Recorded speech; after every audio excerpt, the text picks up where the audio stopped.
پیارے بھائیوں، نیا سال ہمارے اور آپ کے اوپر سایہ فگن ہونے والا ہے۔ اس سال کی ابتدا ماہ محرم سے ہوتی ہے۔ یہ اسلامی سال کا پہلا مہینہ ہے۔ محرم کے معنی ہے جس کا احترام کیا جائے، بلکہ اس کے احترام میں تکلف سے کام لیا جائے، اس کے احترام میں شدت برتی جائے، یعنی بخوبی اور اچھی طرح سے اس کا احترام کیا جائے۔ یہ مہینہ بڑی اہمیت اور فضیلت کا حامل ہے۔ اس کی اہمیت کا اندازہ اس سے لگائیں کہ اللہ تبارک و تعالی نے اسلامی سال کی ابتدا اسی مبارک مہینے سے رکھی ہے۔ اس مبارک مہینے کو سال کے ان 4 مہینوں میں ایک قرار دیا ہے جن کی حرمت اور احترام کا اللہ تبارک و تعالی نے ہمیں اور آپ کو خصوصی حکم دیا ہے۔ ان عدت الشہور عند اللہ 12 شہرا فی کتاب اللہ یوم خلق السماوات والارض منها 4 حرم۔ اللہ تبارک و تعالی کے نزدیک اسی دن سے جس دن سے آسمان اور زمین کو اللہ تعالی نے پیدا فرمایا، مہینوں کی تعداد 12 رکھی ہے، جن میں 4 مہینے حرمت والے ہیں اور محرم انہی میں سے ایک مہینہ ہے۔ یہ مہینہ اللہ تبارک و تعالی کے نزدیک یا شریعت اسلامیہ میں اس اہمیت کا حامل ہے کہ نفلی روزہ رکھنے کے لیے سال کے تمام مہینوں میں سب سے افضل مہینہ مانا گیا ہے۔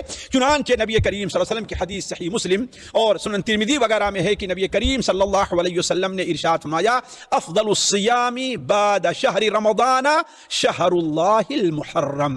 رمضان المبارک کے بعد سب سے بہترین مہینہ، افضل مہینہ جس میں روزہ رکھا جائے وہ اللہ تبارک و تعالیٰ کے مہینے محرم کے مہینے کا روزہ ہے۔ اس مہینے کا اہتمام آپ اس سے کریں کہ اللہ تبارک و تعالیٰ نے اس مہینے کی نسبت اپنی طرف کی ہے۔ اللہ کے رسول نے فرمایا شہر اللہ، اللہ کا مہینہ۔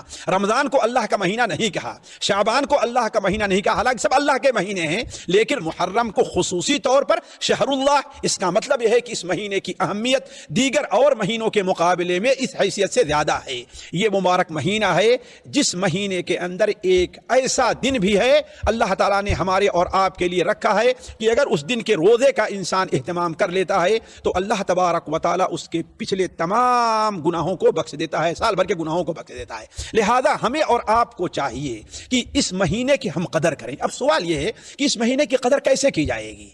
کیسے؟ سب سے پہلے تو یہ کہ اس مہینے کی حرمت کا ہم عقیدہ رکھیں، اس مہینے کی حرمت کو ہم اپنے سامنے رکھیں۔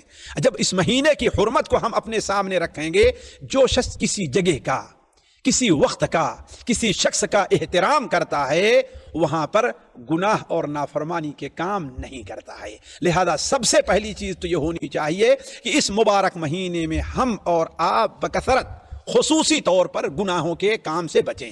دوسری چیز، اس مبارک مہینے میں ہم اور آپ نفلی روزہ رکھنے کا خصوصی اہتمام کریں، نفلی روزہ رکھنے کا خصوصی اہتمام کریں، اس لیے کہ اللہ کے رسول صلی اللہ علیہ وسلم نے اس مہینے کے بارے میں فرمایا کہ رمضان کے علاوہ، رمضان کے بعد، اس لیے کہ رمضان کا روزہ فرض ہے، فرض روزے کا مقابلہ کوئی اور روزہ نہیں کر سکتا ہے، تو رمضان کے علاوہ جس مہینے کا روزہ رکھنا بڑا اہم ہے، ان میں سے ایک مہینہ کیا ہے؟ وہ کون سا مہینہ ہے؟ محرم کا مہینہ ہے۔ لہذا جس سے جو ہو سکے 2 دن، 4 دن، 6 دن، 8 دن، 10 دن، 20 دن، جو بھی ہو سکے اس مہینے کے اندر نفلی روزہ رکھنے کا خصوصی اہتمام کرے۔ اور تیسرا کام جو اس مہینے میں ہمیں اور آپ کو کرنا چاہیے وہ اپنے پچھلے گناہوں سے توبہ اور استغفار کرنا چاہیے، 2 اعتبار سے۔ ایک اعتبار سے تو یہ کہ یہ سال کا پہلا مہینہ ہے، اس اعتبار سے کہ اب پچھلا سال رخصت ہوا ہے، اب نیا سال آیا ہے۔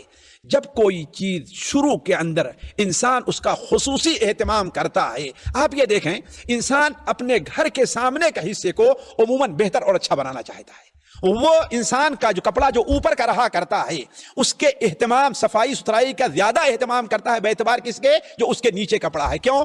اس لیے کہ انسان کے سلیقے کا ہونا، اس کے شریف ہونا، صفائی پسند ہونے کا اندازہ اس کے مظہر سے لگایا جاتا ہے۔ تو اگر آپ کا پہلا مہینہ نیکیوں کا رہا، آپ کا پہلا مہینہ اللہ کی عبادت کا رہا، آپ کا پہلا مہینہ توبہ اور استغفار کا رہا، تو اس سے زیادہ امید کی جا سکتی ہے کہ اللہ تعالیٰ آپ کے اوپر رحم فرمائے گا۔ اسی لیے تو اللہ تبارک و تعالیٰ نے ہمیں اور آپ کو صبح و شام اپنے ذکر کا کے اہتمام کا خصوصی حکم دیا ہے۔ فسبحان اللہ حین تصبحون وحین تمسون۔ وَلَهُ الْحَمْدُ فِي السَّمَاوَاتِ وَالْأَرْضِ وَعَشِيًّا وَحِينَ تُظْهِرُونَ۔ فسبحان اللہ، اللہ تعالیٰ کی پاکی بیان کرو، یعنی اللہ کا ذکر کرو صبح کو بھی اور شام کو بھی۔ تو کہنے کا مطلب ہمیں اور آپ کو چاہیے کہ اس مہینے کی اہمیت، اس کی فضیلت کو سامنے رکھتے ہوئے اس مہینے کے اندر وہ نیک کام جو نبی کریم صلی اللہ علیہ وسلم سے مشروع ہیں اسے خصوصی طور پر ادا کرنے کی ہم کوشش کریں۔ اللہ تعالی ہم میں سے ہر شخص کے لیے اس مہینے کو مبارک بنائے۔ والسلام علیکم ورحمۃ اللہ وبرکاتہ۔